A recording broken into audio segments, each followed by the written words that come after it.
Hi hello. നമ്മളൊരു ക്ഷേത്രത്തിലേക്കാണ് പോകുന്നത്. ഹരഹര മഹാദേവ ക്ഷേത്രം. ഞങ്ങൾ പോകുന്നതിൻ്റെ ഒരാഴ്ച മുമ്പ് അവിടെ ഉത്സവമായിരുന്നു എന്നാണ് പറഞ്ഞത്. നമ്മൾ ഉത്സവമൊക്കെ കഴിഞ്ഞതിന് ശേഷമാണ് ക്ഷേത്രത്തിൽ പോകുന്നത്. ഞാൻ കുറച്ച് മുമ്പ് ക്ഷേത്രത്തിൽ പോയിട്ട് ഉണ്ടായിരുന്നപ്പോൾ കണ്ടൊരു പ്രത്യേക കാഴ്ച നിങ്ങളെയും കൂടെ കാണിച്ചു തരാനാണ് ഇന്ന് നമ്മൾ വീഡിയോ ഒക്കെ ആയിട്ട് പോകുന്നത്. ഇതാണ് ശംഭുവിനെയാണ് ഞാൻ പ്രത്യേകമായിട്ട് നിങ്ങൾക്ക് കാണിച്ചു തരാൻ പോകുന്നത്.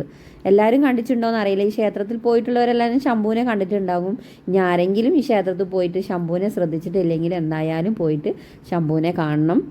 ശംഭുവിൻ്റെ പ്രത്യേകത എന്താണെന്ന് വെച്ചാൽ അവിടെ രാവിലെ നട തുറക്കുമ്പോൾ ഭഗവാൻ കണി കാണുന്നത് ശംഭുവിനെയാണ്. രാവിലെ ശംഭുവിനെ കുളിപ്പിച്ച് നടക്കിൽ നിർത്തിയതിന് ശേഷമാണ് അവിടെ നട തുറക്കുന്നത്. അതാണ് ശംഭുവിൻ്റെ പ്രത്യേകത. എനിക്ക് ഭയങ്കര ഇഷ്ടമായതുകൊണ്ടാണ് ഞാൻ നിങ്ങളെയും കൂടെ ഇത് കാണിച്ചു തരുന്നത്.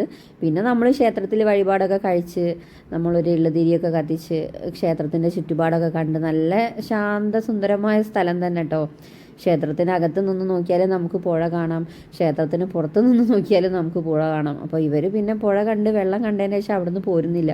ക്ഷേത്രത്തിനുള്ളിൽ ഞങ്ങൾ കുറേ സമയം നിന്ന്. ഒരുപാട് ചെടികളുണ്ട് കേട്ടോ. പൂജയ്ക്ക് വേണ്ട എല്ലാ പൂക്കളും അവിടെ തന്നെ ഉണ്ടെന്നാണ് എനിക്ക് തോന്നുന്നത്. അത്രയും ചെടികൾ, ഇതാ ചെമ്പരത്തി, എല്ലാം തെച്ചിപ്പൂവ്, തുളസി എല്ലാം അവിടെ ഉണ്ടായിരുന്നു. പിന്നെ അതാ നമ്മൾ ക്ഷേത്രത്തിന് പുറത്തിറങ്ങിയതിന് ശേഷം ഈ കൽപ്പടകൾ ഇറങ്ങിയിട്ടാണ് ഒരു തോണിയൊക്കെ ഉള്ളൊരു കടവുണ്ട്. പിന്നെ ഇത് ഒന്ന് വീഡിയോ എടുത്തതിന് ശേഷം ഞങ്ങൾ അവിടുന്ന് തിരിച്ചു പോന്നു. അടിപൊളി ക്ഷേത്രമാണ്.